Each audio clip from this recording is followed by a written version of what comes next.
வணக்கம் மக்களே. கடந்த ஏப்ரல் 22 காஷ்மீரில் உள்ள மிக முக்கியமான சுற்றுலாத்தலம் பகல்காம் அப்படிங்கிற அந்த சுற்றுலாத்தலத்தில் சுற்றுலாவுக்கு அப்பாவி இந்தியர்களை மத ரீதியாக தனிமைப்படுத்தி சுட்டு கொன்ற பாகிஸ்தான் ஆதரவு பெற்ற அந்த லக்சரி தொய்பா போன்ற பல தீவிரவாத அமைப்புகளுக்கு எதிராக இந்தியா ஏவுகணை தாக்குதல் நடத்துகிறது. அந்த ஏவுகணை தாக்குதலை எதிர்கொள்ள முடியாமல் பாகிஸ்தான் இன்றைக்கி திணறிக்கிருக்கு. இன்றைக்கி உலக நாடுகள்லாம் அது உதவி கேட்டுக்கிருக்குன்னு வச்சுக்கோங்களேன். இப்போ இன்றைக்கி ஐஎம்எஃப்ட்ட போய் லோன் கேட்டிருக்காங்க. பல நாடுகள் கை விரிச்சிட்டாங்க. இப்போ பாகிஸ்தானுக்கு உதவி செய்யக்கூடியது ரெண்டே நாடு தான். ஒன்று டர்க்கி, அதாவது துருக்கியும் சீனாவும் தான். துருக்கியுமே கூட விமானங்கள் அந்த ஏவுகணையெல்லாம் கப்பல்லாம் கொடுத்து உதவி செஞ்சுக்கிறதா செய்திகள் வருது. சைனாவுமே கை விரிச்சிருச்சுன்னு வச்சுக்கோங்களேன். ஏன்னா இன்றைக்கி இந்த பகல்காம் தாக்குதலில் பாகிஸ்தானுடைய ரோல், அந்த தீவிரவாதிகளுக்கு ஆதரவான ரோல் வெளியில் தெரிஞ்சதுனால இப்போ நம்ம போய் பாகிஸ்தானுக்கு ஆதரவு தெரிவித்தா சீனாவுக்கு அதுவும் ஒரு தீவிரவாத நாடாக அங்கீகரிக்கப்படும். ஏற்கனவே டொனால்ட் ட்ரம்ப் பதவியேற்றதுலேருந்து சீனாவுக்கும் அமெரிக்காவுக்கு இடையே அந்த வர்த்தக போர் நடந்துருக்கு. அந்த மாதிரி சமயத்தில் சீனாவும் என்ன செஞ்சிச்சு அப்படின்னா, எந்த நிலைப்பாடு, அதாவது இந்தியாவுக்கும் ஆதரவு இல்லாமல், இந்தியாவுக்கு எதிர்ப்பு இல்லாமல், பாகிஸ்தானுக்கும் ஆதரவு இல்லாமல் ஒரு அமைதியான ஒரு நிலையை கடைப்பிடிச்சிட்டு ரெண்டு நாடுகளும் பேச்சுவார்த்தை நடத்தணும் அப்படின்னு தான் சொல்லியிருக்குன்னு வச்சுக்கோங்க. அதையும் கூட இப்போ பாகிஸ்தானுக்கு ஆதரவாக சீனா இறங்குச்சு அப்படின்னா, இந்த சீனாவிலேருந்து வருடத்துக்கு $2000 கோடி இன்றைக்கி இறக்குமதி ஆகுதுங்க. ஸோ அதுவும் பாதிக்கப்படும், திருப்பி ஒரு வர்த்தக போர் ஏற்படும் அப்படின்னு சொல்லி சீனா ஒரு அமைதி காக்குது. இன்றைக்கி உலகத்தில் எல்லா நாடுகளுமே இந்தியாவுக்கு ஆதரவாக இருக்காங்க, இந்தியா பக்கம் நிற்கிறது. குறிப்பாக ரஷ்யா, அமெரிக்கா போன்ற நாடுகள்லாம் கூட மிகப்பெரிய பிக் பவர் என்று அழைக்கக்கூடிய வல்லரசு நாடுகளே இந்தியாவுக்கு பக்கத்தில் நிற்கிது அப்படின்னு சொல்லி சொல்லலாம். இதுக்கு என்ன முக்கியமான காரணம் அப்படின்னா, கடந்த ஏப்ரல் 22 இந்த தாக்குதலை பாகிஸ்தான் ஆதரவு பெற்ற தீவிரவாதிகள் தாக்குதல் நடத்தினாலும் 15 நாட்கள் இந்திய அரசாங்கம் உடனடியாக ரிட்டாலியேட், அதாவது பதில் தாக்குதல் செய்யவே இல்லை. அவங்க ஃபஸ்ட்டு என்ன செஞ்சாங்க அப்படின்னா, இந்திய வெளியுறவுத்துறையும் சரி, இந்த டிப்ளமேட்டிக், அதாவது இந்திய இராணுவமே மிக சாதுரியமாக என்னெல்லாம் செஞ்சாங்க அப்படின்னா, முதல்ல சிந்து நதி ஒப்பந்தத்தை ரத்து செஞ்சது. அதுக்கப்புறம் வான்வெளியை பாகிஸ்தான் விமானங்கள் பறக்கிறதுக்கு தடை. அதேமாதிரி பாகிஸ்தான் தூதர அதிகாரிகள் வெளியில் அனுப்பிச்சது. இந்தியாவில் வாழும் பாகிஸ்தானியர்கள் அத்தனை பேர்த்தை வெளியில் அனுப்பிச்சது. இந்த மாதிரி பல சிஸ்டமேட்டிக்காக முதல்ல செஞ்சுட்டு, அதுக்கப்புறம் உலகத்தில் உள்ள முக்கியமான நாடுகள்லாம் போய் பாகிஸ்தான் தீவிரவாதத்துக்கு எந்த அளவுக்குலாம் ஆதரவு தருவது அப்படிங்கிறத வெளியே காமிச்சிட்டு ஒரு 15 நாட்களாக சிஸ்டமேட்டிக்காக காத்திருந்து மே 3 பிரதமர் தலைமையிலான ராஜ்நாத் சிங், இராணுவ தளபதிகள், அவர் அஜித் தோவால், செக்யூரிட்டி அட்வைசர், பாதுகாப்பு ஆலோசகர் எல்லோரும் சேர்ந்து விடிய கிட்டத்தட்ட ஒரு 3 மணி நேரம் 4 மணி நேரம் ஒரு கூட்டம் போட்டு ஒரு கலந்து ஆலோசனை பண்ணி இந்த மாதிரி நம்ம தாக்குதல் நடத்தணும் அப்படின்னு சொல்லி, இதுக்கு முக்கியமான அந்த எந்தெந்த இடத்துல தாக்குதல் நடத்தணும் அப்படின்னு சொல்லிட்டு ராங்கிறது ரிசர்ச் அனாலிசிஸ் விங், அதாவது உளவுத்துறை, இந்தியாவோட உளவுத்துறை. உள்நாட்டில் ஐபிம்பாங்க, வெளிநாடுகளில் ரா.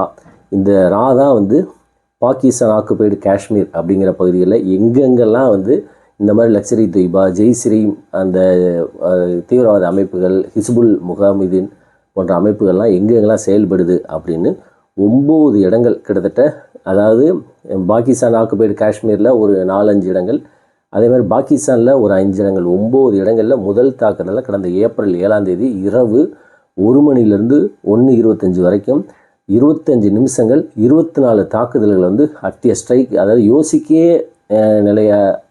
யோசிக்காத நிலையில் இந்திய இராணுவம் தாக்குதல் நடந்துச்சு.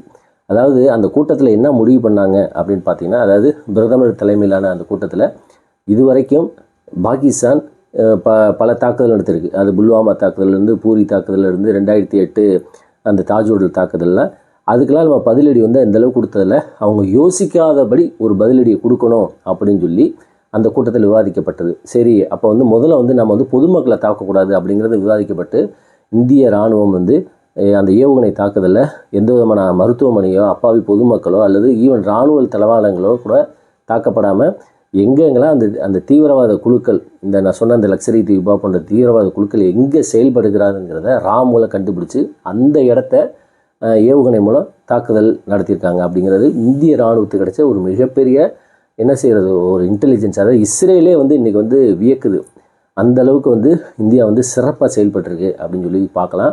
இந்த மாதிரி தாக்குதல் நடத்தணும் அப்படின்னு முடிவு பண்ண உடனே இதுக்கு என்ன பேர் வைக்கலாம் அப்படின்னு, ஏன்னா ஒவ்வொரு ஆப்ரேஷனுக்கும் ஒரு பேர் வைப்பாங்க. இப்போ வந்து கார்கிலுக்கு வந்து விஜய் திவா ஆப்ரேஷன் விஜய் அப்படின்னு சொல்லுவாங்க.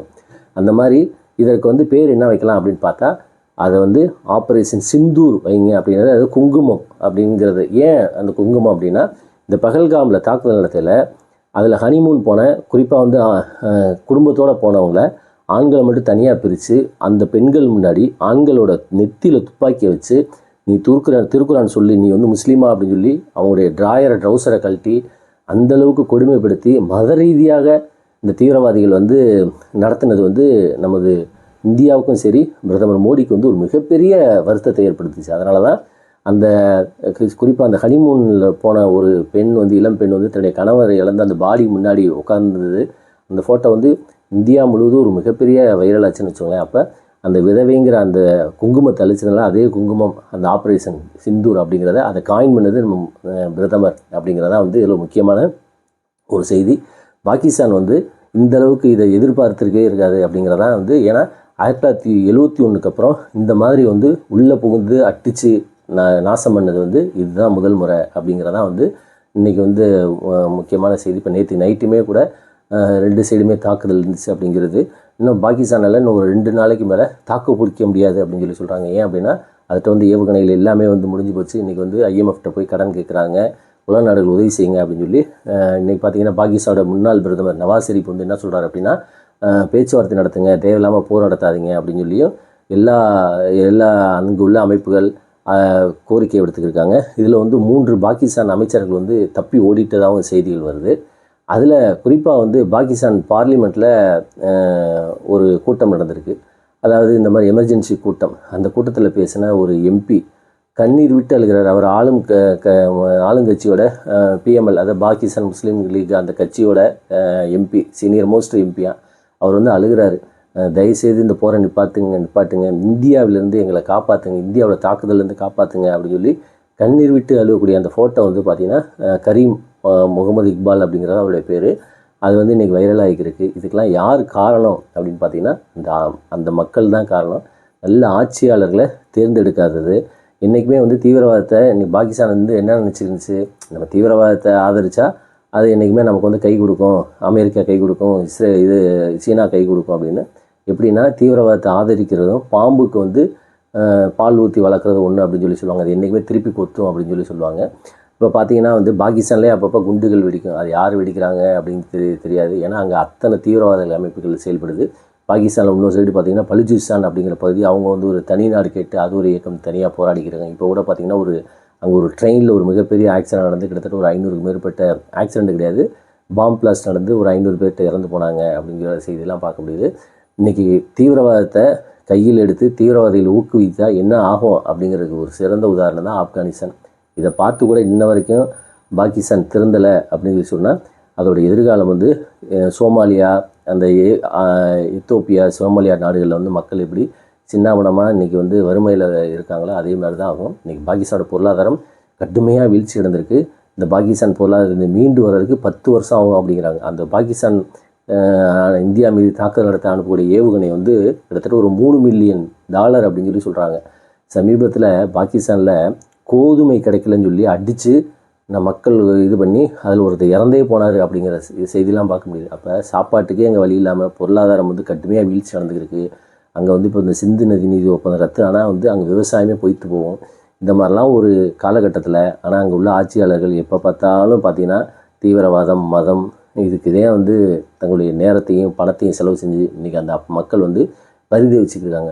அதுலேயும் பார்த்திங்கன்னா குறிப்பாக வந்து ஒரு பாகிஸ்தானோட ஒரு MP வந்து அந்த பார்லிமெண்ட் கூட்டத்தில் பேசுகிறாரு. நம்முடைய ஷெபாஸ் ஷெரீப், அதாவது இப்போ உள்ள பாகிஸ்தானோட பிரைம் மினிஸ்டர் வந்து ஒரு தகுதியற்றவர், அவர் வந்து ஒரு கோழை, அவர் வந்து பார்த்திங்கன்னா நம்ம மோடியோட இந்திய பிரதமர் மோடிக்கு ஈக்குவலாலாம் அவர் சொல்லவே முடியாது அப்படின்னு சொல்லி அவர் வந்து கடுமையாக கண்டனம் தெரிவிச்சுக்கிருக்காரு. எதிர்க்கட்சிகள் எல்லாமே வந்து இந்த மாதிரி பாகிஸ்தானை திட்டிக்கிருக்காங்க. பாகிஸ்தான் ஏன் இந்த மாதிரி தீவிரவாதத்தை வளர்க்குது அப்படின்னா அது 2 ரீசன் தான். ஒன்று வந்து அந்த நாட்டு மக்களுடைய அந்த அதிருப்தி, ஆட்சியாளர்களுடைய அதிருப்தியை வந்து டைவெர்ட் பண்ணணும். அதுக்காக வந்து என்ன செய்யுது, இந்த மாதிரி போர், தீவிரவாதம் அப்படின்னு சொல்லி அதை டைவெர்ட் பண்ணுறது. 2வது இந்தியாவோட வளர்ச்சி, இந்தியா வந்து அமைதியாக இருக்கக்கூடாது, இந்தியாவில் வந்து இந்து முஸ்லீம்ஸ் கிடையாது வந்து கலவரத்தை உண்டு பண்ணணும். அப்படிங்கிறக்காகவும் குறிப்பாக காஷ்மீரில் வந்து சுற்றுலாத்தலம் இப்போ சமீப காலமாக 2019 அவர் மோடி அவர்கள் எடுத்த பல நடவடிக்கையினால் ஆர்டிகல் 370 ரத்து இந்த மாதிரிலாம் எடுத்ததுனால இன்றைக்கி வந்து பார்த்திங்கன்னா காஷ்மீர் வந்து இன்றைக்கி வந்து ஒரு சுற்றுலாத்தலமாக நல்ல வளர்ச்சி அடைகிறது வந்து அந்த பாகிஸ்தான் உறுத்தலாக இருந்துச்சு. குறிப்பாக காஷ்மீரில் வந்து தீவிரவாதம் முழுவதும் ஒழிக்கப்பட்டு உள்ளது. ஸோ இதெல்லாம் வந்து அது உறுத்துறதுனால தான் இந்த மாதிரி எல்லை தாண்டி வந்து என்ன செய்யுது, தீவிரவாதிகள் உள்ளே புகுந்து இந்த மாதிரி பகல்காம் போன்ற நிகழ்வுலாம் நடத்துறது. பகல்காம் நிகழ்வுகள் வந்து அந்த தீவிரவாதிகளும் சரி பாகிஸ்தான் என்ன நினச்சிருப்பாங்க அப்படின்னா, இந்த பகல்காம் நிகழ்வில் மத ரீதியாக அந்த சுற்றுலா பயணிகளை வந்து சுட்டு கொண்டதுனால இந்தியாவில் வந்து மதக்கலவரம் ஏற்படும் அப்படின்னு சொல்லி தான் நினச்சாங்க. ஆனால் அதெல்லாம் ஏற்படவே இல்லை. இங்கே உள்ள ஒவ்வொரு இஸ்லாமியர்கள் வந்து பாகிஸ்தான் மீது தான் வந்து அவங்களுக்கு வந்து ஒரு மிகப்பெரிய கோபமும் ஆத்திரமும் வந்துச்சு அப்படிங்கிறதா வந்து செய்தியிலையும் ஊடகத்திலையும் நம்ம பார்க்க முடியுது. எது எப்படியா இருந்தாலும் சரி, இன்றைக்கி வந்து நாம் வந்து இந்திய இராணுவத்தின் பின்னாடி நம்ம வந்து நிற்க வேண்டியது. இந்திய இராணுவப்படை சிறப்பாக செயல்பட்டுருக்கு. இது வரைக்கும் நம்ம வந்து பல அதாவது குடியரசு தினம் சுதந்திர தினத்தெலாம் வந்து நம்ம பார்த்துருப்போம். அதாவது கண்காட்சியில் காமிப்பாங்க. அதெல்லாம் வந்து இன்றைக்கி வந்து செயல்பட்டுருக்கு அப்படிங்கிறது மிகப்பெரிய ஒரு சந்தோஷமான செய்தின்னு வச்சுக்கோங்களேன். இந்த நிகழ்வுக்கு முன்னாடி பங்களாதேஷ் வந்து பார்த்திங்கன்னா பாகிஸ்தான் மீது இந்தியா தாக்குதல் நடத்துச்சுன்னா நாங்கள் வந்து பங்களாதேஷ் வந்து வடகிழக்கு மாகாணங்கள் வந்து பிடிக்கணும் அப்படின்னு சொல்லி அங்கே உள்ள ஒரு எதிர்க்கட்சி தலைவர் பேசிக்கிருந்தார். அப்போ நமக்கு எதிராக கருத்துக்கெல்லாம் கூட பங்களாதேஷ் பேசிக்கிருந்துச்சு. ஆனால் இன்றைக்கி பாருங்கள், பங்களாதேஷ்லாம் ஒரு வார்த்தை ஒரு சின்ன ஒரு டிட்டு கூட கிடையாது. அங்கே உள்ள முகமது யூனிஸ்லேருந்து யாருமே சரி. அப்போ அந்தளவுக்கு இந்தியாவோட வலிமை வந்து இந்த பாகிஸ்தான் அட்டாக் மூலம் தெரிஞ்சிருக்கு. சைனாவுமே வந்து அமைதி காக்குது. ஆஹா என்னடா இது, நம்ம இவங்களை என்னமோ நினச்சோம், ஆனால் இங்கே வந்து பயங்கரமாக இருக்காங்க அப்படின்னு சொல்லி. ஸோ இது எல்லாமே வந்து நமது கிரேட் இது வந்து சல்யூட் டு அவர் நம்முடைய இந்திய இராணுவம். குறிப்பாக வந்து வெளியுறவுத்துறை இவர் பாதுகாப்புத்துறை செயலர் அவர் அஜித் தோவால், அதே மாதிரி ஜெய்சங்கர், இவங்க எல்லாத்துக்குமே குறிப்பாக பிரதமர் மோடி அவர்கள்.